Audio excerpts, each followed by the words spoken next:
नमस्कार दोस्तों, जैसा कि मैंने आपको बताया था कि मैं HNBGU गढ़वाल विश्वविद्यालय का इस वर्ष का जो चुनाव है उसको पूरा कवर करूंगा। तो इसी सिलसिले में मेरे साथ अभी जय हो पार्टी के कैवल्य जखमोला जी हैं, जो इस बार अध्यक्ष के उम्मीदवार भी हैं। तो आपका बहुत बहुत आभार हमारी वीडियो में। आपका भी बहुत बहुत धन्यवाद। और वहीं हमारे साथ अभी जय हो पार्टी के अंकित रावत जी हैं, जो पूर्व में प्रेसिडेंट भी रह चुके हैं छात्र संघ के, और इनका कार्यकाल 2019 से 20 तक था और उसके बाद चुनाव नहीं हुए, तो अब तक ये अध्यक्ष ही कहलाए जाएंगे। तो आपका भी बहुत बहुत स्वागत है हमारे चैनल पर। बहुत बहुत धन्यवाद आपका। तो सबसे पहले अंकित जी, मैं आपसे जानना चाहूँगा कि आप अपनी पार्टी के बारे में, जय हो के बारे में कुछ बताएं कि कब ये बनी और क्या क्या आपकी पार्टी ने किया अब तक। पहले तो जब 2009 में जब यहाँ सेंट्रल यूनिवर्सिटी बनी थी, उस टाइम NSUI से टूट के ये हमारा संगठन बना छात्रों के लिए, जो छात्रों के द्वारा ही बना था। मतलब 4-5 लड़कों ने मिलकर के छात्र संगठन को बनाया।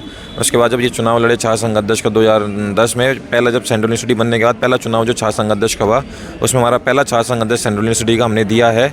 उसके बाद से लगातार आज तक हम जितने भी चुनाव है, 10 चुनाव में से 7 चुनाव हम जीते हैं छात्र संघ का। और ये जो ग्रुप बना है ये छात्रों के द्वारा ही बनाया, छात्रों के लिए बनाया, पार्टी पॉलिटिक्स के लिए नहीं बनाया। पार्टी पॉलिटिक्स जिसको करनी होती है वो बाहर अपना इंडिविजुअल कर सकता है, पर जो ग्रुप है वो कॉलेज के अंदर तक है। और कॉलेज के अंदर इसलिए है क्योंकि ये छात्रों के लिए काम करता है। किसी का भी विरोध करना हो, छात्रों की मांग हो, इस छात्रों की मांग उठाने के लिए सबसे आगे ग्रुप को इसलिए रखा जाता है ताकि इसमें पार्टी पॉलिटिक्स ना हो पाए। तो अच्छा, आप लोग किसी झंडे के नीचे नहीं हैं? नहीं, सिर्फ जय हो के नीचे, इस विश्वविद्यालय के अंदर जय हो के नीचे ही हैं हम सबके सब। चलिए बढ़िया। तो केवल्य जी, जैसा कि आप अध्यक्ष के उम्मीदवार हैं, तो हमारे जो विश्वविद्यालय के जो छात्र हैं उनको अपने बारे में कुछ बताइए कि आपने क्या पढ़ाई की है और अभी क्या कर रहे हैं। मेरा नाम कैवल्य जखमोला है। मैं 2016 में इस विश्वविद्यालय का हिस्सा बना था। BA में मैंने एडमिशन लिया था 2016 में। इंग्लिश और साइकोलॉजी मेरे सब्जेक्ट थे। 2019 में मैंने MBA में एडमिशन लिया। 2021 में मेरा MBA कंप्लीट हुआ और अभी वर्तमान में मैं MSW 3rd सेमेस्टर का छात्र हूँ। तो केवल्य जी, आप अध्यक्ष क्यों बनना चाहते हैं?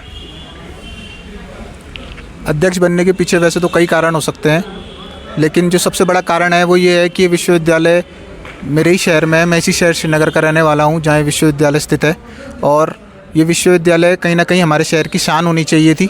लेकिन बहुत बुरा लगता है जब बाहर से आने वाले छात्र यहाँ आकर ये कहते हैं कि इस विश्वविद्यालय में आके हमने अपने भविष्य को अंधकार में धकेला और इस विश्वविद्यालय ने हमारा भविष्य ख़राब कर दिया। और मैं यही चीज़ को बदलना चाहता हूँ। मैं चाहता हूँ कि जब भी कोई छात्र यहाँ आए और यहाँ से पढ़ के बाहर जाए तो खुशी खुशी ये कह के जाए कि इस विश्वविद्यालय में आके मैंने अपना भविष्य संवारा है, और यहाँ 2 से 4 लोग और नए भेजे। यही मेरा मानना है। चलिए, तो अंकित जी, अगर आपकी पार्टी जीतती है, जैसे कि आपने बताया कि 10 में से 7 बार जीत चुकी है, तो फिर इस बार आप क्या करने वाले हैं? लगातार कई सालों से हमने बहुत सारे काम इस विश्वविद्यालय के भीतर किए हैं। जैसे ये सामने आप बिल्डिंग देख रहे हो, इतनी बड़ी बिल्डिंग जो एशियल हॉल है, ये भी हमारे कार्यकाल के दौरान बनी है। और जो पर आप एक नया हॉस्टल देख रहे होंगे आप, एक गर्ल्स 200 बेड का नया गर्ल्स हॉस्टल बन रहा है, अपने कार्यकाल में मैंने बनवाया है। लगातार बहुत सारे इनिशिएटिव, मतलब जो प्रोग्राम्स होते हैं मैंने कराए। मैं बुक फेयर यहाँ पे बहुत, मतलब 20 साल बाद मैंने एक बुक फेयर यहाँ पे आयोजित किया था कोविड से पहले। उसके बाद एक स्पोर्ट्स मीट, जो पूरे कैंपस की, मतलब पूरे यूनिवर्सिटी की स्पोर्ट्स मीट हुई थी। उसके बाद हमने वो स्पोर्ट्स मीट कराई यहाँ पे। 3 दिन का स्पोर्ट्स मीट चला था, बहुत अच्छे तरीके से इसको मनाया गया था। ऐसा भी पूरे विश्वविद्यालय के जितने भी छात्र थे, जितने भी डिपार्टमेंट के स्टूडेंट्स थे, सभी ने इसमें पार्टिसिपेट किया। अगर हम जीत के आते हैं तो आप यहाँ पे बहुत सारी बिल्डिंगें देख रहे होंगे जो बहुत पुरानी है, इनको टू बी डिमोलाइज्ड लिखा हुआ है इसमें। इसको डिसमेंटल करके इसमें नई लैबें बननी है। बहुत अच्छी, मतलब इसका पूरा मैप तैयार हो रखा है। इसका पूरा प्रस्ताव MHRD से पास पूस करा कर इन पिछले 3 सालों जब से मैं छात्र संगत बजना, इसके बाद मैंने यही काम किया कि जो प्रोजेक्ट था उसको पूरा पास कराया मैंने। और आज उसका, मतलब कुछ ही टाइम बाद उसका टेंडर भी हो जाएगा शायद। उसके बाद ये सब चीज़ें जो आप देख रहे होंगे यहाँ पे इंजीनियर की तरफ से, ये टूट करके इसमें नई लैबें बननी है। तो हमारा मेन मकसद ये रहेगा कि स्टूडेंट को अच्छी लैब मिल पाए इस। तो केवल्य जी, जैसे कि ये चुनाव का मेला है और यहाँ पे सभी जो प्रत्याशी अपनी किस्मत आजमा रहे हैं, तो उसमें से आप भी एक हैं। तो मेरा सवाल ये है कि जो स्टूडेंट हैं वो आप ही को क्यों चुने, आप ही को क्यों वोट दें? जी, जैसा कि आपने कहा यहाँ पे सभी छात्र अपनी किस्मत आजमा रहे हैं, तो मैं आपको ये बताना चाहता हूँ कि बाकी सब हो सकता है अपनी किस्मत आजमा रहे हो, मैं कहीं ना कहीं अपनी मेहनत आजमाने के लिए इस मैदान पे उतरा हूँ। और मैं बिरला कैंपस के साथ साथ चौरास कैंपस का भी स्टूडेंट रह चुका हूँ। बिरला कैंपस में मैंने 4 साल दिए हैं और 2 साल मैंने चौरास कैंपस में भी अपने दिए हैं, और बिरला की समस्याओं से मैं बहुत भली भांति परिचित हूँ। और साथ ही साथ जो आपको किसी और प्रत्याशी में देखने के लिए नहीं मिलेगा वो ये है कि मैं चौरास में प्रोफेशनल का भी स्टूडेंट रह चुका हूँ, और चौरास कैंपस की समस्याओं को, डिपार्टमेंट की समस्याओं को, कैंपस की समस्याओं को, फैकल्टी की समस्याओं को और ऐसी कई अन्य समस्याओं को बहुत भली भांति समझता हूँ, परिचित हूँ, और उनको समाधान करने के सॉल्यूशन भी अपने पास रखता हूँ। तो अंकित जी, आप ये बताइए कि अभी बीच में कोरोना काल हुआ जो बड़ा ही दुखदायक था हम सब के लिए, और सरकार ने एकदम से ही बच्चों से हॉस्टल खाली करवा दिए थे और बच्चों को कॉलेज बंद कर दिए थे। तो उसमें बच्चे बड़े परेशान थे, हमारे उत्तराखंड के भी परेशान थे, बाहर के बच्चे परेशान थे। तो उस बीच कोरोना काल में आपने क्या किया छात्रों के लिए, क्या आप बताएंगे हमें? कोरोना काल जब लगा उसके बाद अचानक से लॉकडाउन लगा, किसी को पता नहीं लगा पूरे देश में कि लॉकडाउन अचानक से हो गया था पूरे देश के भीतर। उसके बाद जब यहाँ स्टूडेंट्स फंसे हुए थे या जिनको घर जाना था उनके लिए हमने गाड़ियाँ बुक करके उनको यहाँ से भेजा। जिस तरीके से मदद हो पाती थी हमारी हम उनकी करते थे। जब वापस से लॉकडाउन खुला और उसके बाद यहाँ पे फिज़िकली एग्ज़ाम देने के लिए उनको यहाँ पे आना था, तो विश्वविद्यालय के भीतर जो हॉस्टल के स्टूडेंट्स है या जो पीजी में रहने वाले स्टूडेंट्स हैं जो यहाँ पे मतलब रेंट पे रहते थे, तो सभी लोग डरे हुए थे, इसलिए कोई किसी को रहने नहीं दे रहा था।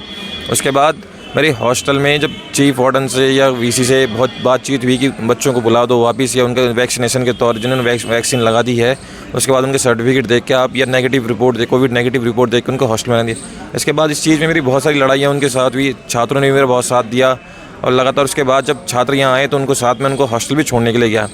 जब कोविड का सेकंड फेज़ स्टार्ट हुआ, उस कोविड में जब सब लोग सेकंड फेज़ बहुत डरावना फेज़ था जिसमें बहुत सारे लोगों की डेथ हुई in comparison to first wave.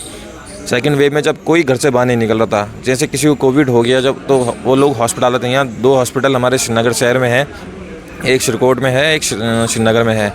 तो यहाँ बहुत बड़ी तादाद में लोग आ रहे थे जो जिनको कोविड हुआ था उनके साथ जैसे उनके फैमिली मेम्बर्स भी आते हैं। जब कोई एक पेशेंट होता है तो उसके साथ 2 अटेंडेंट होते हैं, तो उन 2 लोगों को रहने की जगह तो मिल रही थी क्योंकि कोविड के बाद रेस्टोरेंट्स वगैरह सब बंद हो चुके थे। तो 1.5 महीने तक हमने फ्री ऑफ कॉस्ट 3 टाइम का खाना, कम से कम हम पर डे 1000 लोगों को 3 टाइम का खाना अपनी तरफ से खिला रहे थे, अपने संगठन में अपने खर्चे पर खिला रहे थे। ये काम हमने इसमें किया है। आज जिनको राशन की ज़रूरत है उनके घर तक राशन पहुँचाया। जो बहुत सारे गरीब लोग थे जिनकी आजीविका ख़त्म हो चुकी थी, जिनका मतलब डेली बेसिस में जितना पैसा कमाते थे उतना उसी से होता था उनका गुजारा बसारा, तो उन लोगों की आजीविका ख़त्म हो चुकी थी। उनके घर पे हमने राशन पहुंचाया। शहर में जिसको भी मदद की ज़रूरत थी हमने उसकी मदद की है वहाँ पे। तो केवल्य जी, आपका बहुत बहुत धन्यवाद। और अगर आप कुछ संदेश देना चाहते हैं विश्वविद्यालय के छात्रों को तो आप दे सकते हैं। मैं आप सभी को यही संदेश देना चाहूँगा कि ये जो छात्र राजनीति होती है ये कहीं ना कहीं सीढ़ी होती है, पहली एक छात्र नेता की भी और एक वोटर की भी। छात्र नेता अपने छात्र राजनीति की शुरुआत करता है, यहाँ से वो सीखता है कि क्या चीज़ें उसे जीत की तरफ ले जा रही हैं, क्या चीज़ें उसे हार की तरफ ले जा रही हैं। वैसे ही एक वोटर का भी एक चुनाव एक सिर्फ कैंडिडेट का नहीं होता, एक वोटर का भी चुनाव होता है कि उसने अपने वोट को चुन के किन मुद्दों पे उसने वोटिंग करनी है। क्या उसने जात पात धर्म के नाम पे वोटिंग करनी है, अपने क्षेत्र के नाम पे वोटिंग करनी है, या उसने सिर्फ काम के नाम पे वोटिंग करनी है। और मेरा यही संदेश आप सभी को रहेगा कि आप सब बाकी सब मुद्दों को छोड़कर सिर्फ काम के नाम पे वोटिंग करेंगे, जय हो छात्र संगठन का साथ देंगे और जय हो को एक और बार विजयी बनाएंगे। जय हिंद, जय भारत, जय उत्तराखंड, जय हो। तो केवल्य जी, आपका बहुत बहुत धन्यवाद, आपने अपना समय दिया। और साथियों, इसी तरह से मैं आपके लिए वीडियो लेके आता रहूँगा और इस विश्वविद्यालय के चुनाव का पूरा प्रोसेस बताता रहूँगा और लोगों से जुड़ता रहूँगा। तो आपका बहुत बहुत धन्यवाद। नमस्कार केवल्य जी, धन्यवाद आपका बहुत बहुत। आपका भी बहुत बहुत धन्यवाद।